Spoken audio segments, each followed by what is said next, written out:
Now, Umkhonto Wesizwe Member of Parliament Duduzile Zuma Sambudla has apologized to party leadership on her public utterances. The party Secretary-General Floyd Shivambu on X last night. Zuma Sambudla was directed by her father, the party's leader Jacob Zuma, to apologize for her late-night social media attack against Shivambu. The apology is, however, not specifically directed to Shivambu as directed by her father.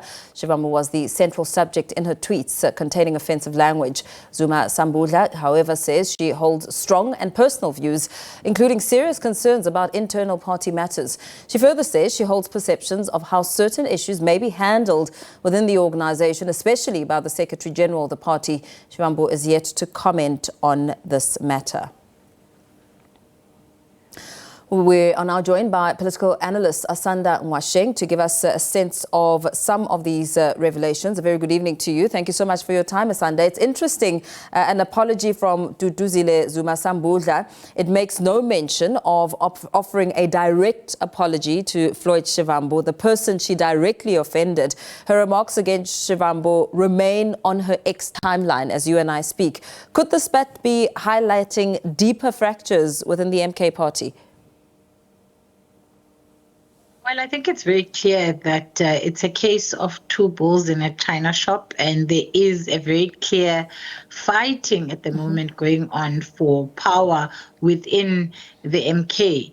And the tweets that we saw last night demonstrate this. And, at some point, people were saying that she must be hacked because they couldn't believe that she would have such a public attack on her own father's party, I suppose, and her own party's Secretary General. And we see even in this letter that she mentions Jacob Zuma twice, but she doesn't mention Floyd Shivambu by name and rather speaks of him as the Secretary General and only mentions him once, despite the fact that the apology was meant to go to him. And then, of course, after that, address the disrepute to the party that she may have caused. And it seems the concerns expressed by her are shared by others within the party who may perhaps share the same sentiment on Shivambu's leadership style. What challenges do you think that politicians joining a party that has dynastic leadership face? Well, I think it's interesting, this idea of dynasty and dynastic leadership, because Floyd is coming from a political party that seemed to have one man who felt and acted as if he was the supreme leader, and he seems to have joined a political party that has the same, with Jacob Zuma being the supreme leader and Duduzile by extension also being somebody that seems to be difficult to rein in.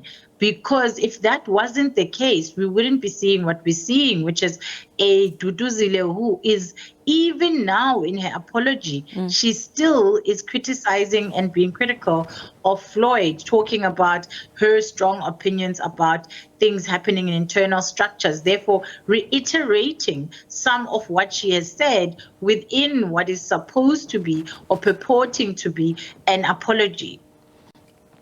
With the apology, it follows a warning from party leader Jacob Zuma, of course, that she could face consequences if she had failed to retract her comments, which affirms his backing, Zuma's backing for Shivambu. Do you think it's possible to challenge the dynastic perspective successfully?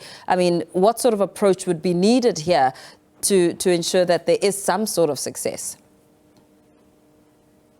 Well, of course, Jacob Zuma is going to back somebody like Floyd Shivambu because he wants to show that, the political party belongs to all who are within it and that the leaders of the political party do have power, except he does know in truth himself that his daughter is quite powerful and will always be more powerful than any senior leaders because she rules by extension.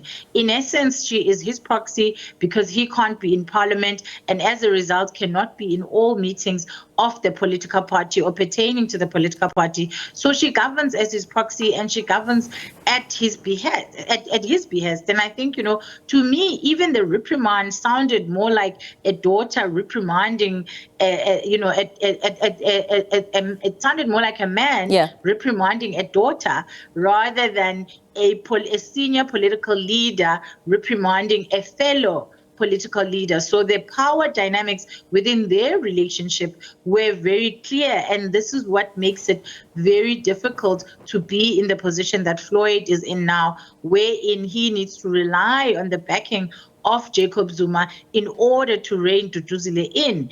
In any other situation, he and any other party for that matter, she would be suspended. And I think if it was an EFF, maybe even expelled from the party, as we've seen Julius Malema do. And in terms of really just getting a sense of what's happening internally, I mean, what does this show about some of the processes internally and, what the EFF terms the arrivalists and, how this integration is happening with the newcomers in the party?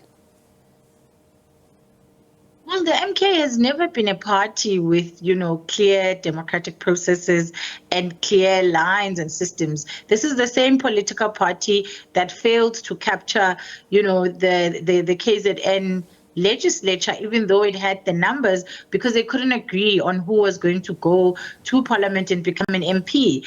And then it failed to make it in time to the legislature, the national legislature, until people essentially broke out and defied the party and ended up going based on the fact that their names were the ones that appeared on the list. And we've seen the same political party have a series of different rounds of politician after politician moving and occupying various seats.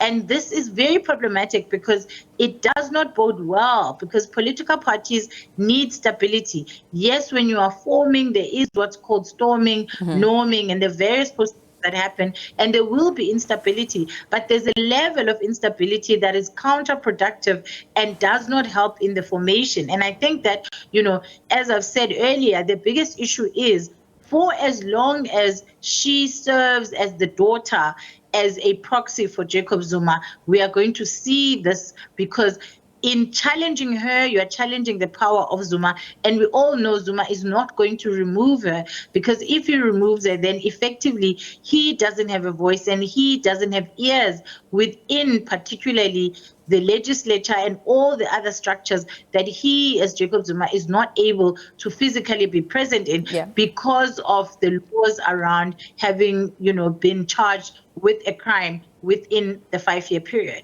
Very well. Thank you so much. Thanks for weighing in on this discussion. Political analyst Asanda Ngoasheng, they're helping us make sense of that very public spat between Duduzile Zuma Sambudla and against Floyd Shivambu.